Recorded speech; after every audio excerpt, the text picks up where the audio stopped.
Assalomu alaykum, hurmatli tadbirkorlar, fuqarolar.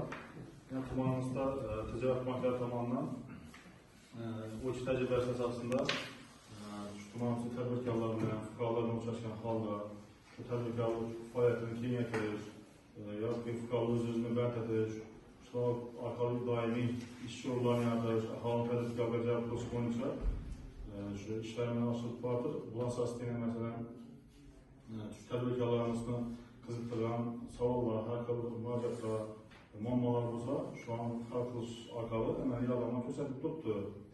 Agar shu masalan tadbirkorlik faoliyati bo'yicha, shularni kengaytirish bo'yicha yoki yangidan tadbirkorlik faoliyat tashkil etish bo'yicha yoki o'z-o'zini band qilish bo'yicha qiziqtirgan savollarimiz, muammoni takliflaringiz bo'lsa, bemalol tortinmasdan murojaat qilishingiz mumkin. Marhamat.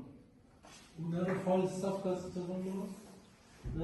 Faizi kırdım. Tamam.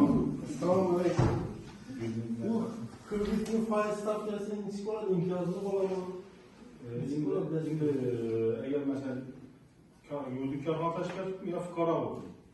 oddiy fuqarolar. Fuqarolar biznes qilish qadam dasturlari asosida o'z-o'zini band qilgan holda bir minimalni ish haqida 375 ijtimoiy soliq to'lanadi.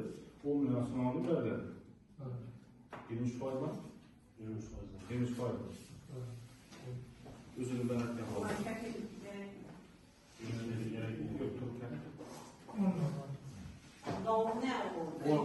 Biznes birinchi qadam bilan hozir ikkinchi qadam boshlandi.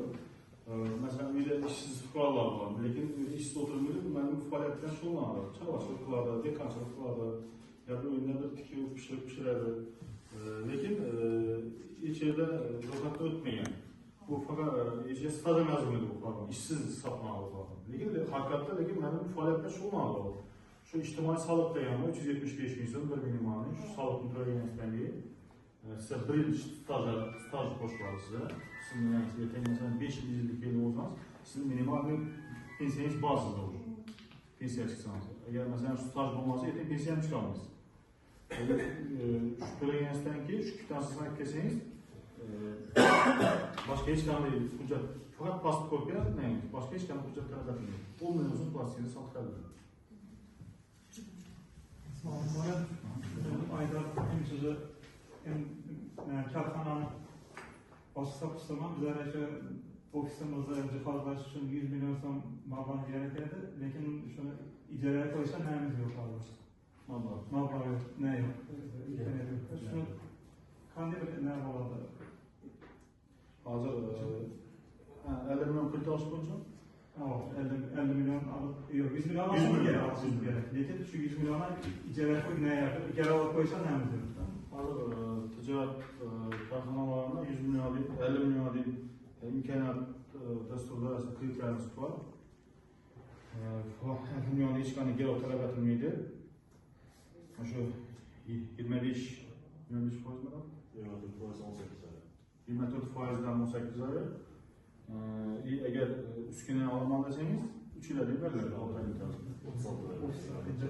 Cihazlaşa da şu 3 yıl müddetleri verirlerdi. Cihazlaşa şu 24%dan 3 yıl verirler. Bu geri olsun veririz. İstanbul. Bugün ağzından bugün çıkamız. Gerek uçak kanatlarımız. Ondan sonra da iş veririz. Tamam olmuyor. Ben 10 milyon kredi almışım. Lekin Tiksiy bankdan tünün 3 milyon kredi alıp koydum. Hazırda şu Tiksiy bankdan şu günün özünde төлep durup 3 milyonu yapıp durup bir yerden alıp bilemem mi?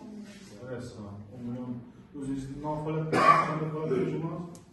Ben indi özüm ben sana koyma 375 milyon son төлep çekemiyorum da şu Aryana Tiksiy bankını yapıp durup şu yerden alıp bilemem mi? Şu günün özünde. Şu günün özünde versin geçeniz kredi kimse versin. Neçe yıllık kolay şunda olacak? 18 ay. Bunu mesela müddetten aldı yapsanız yine alsanız mümkün. Müddetten aldı yapsanız.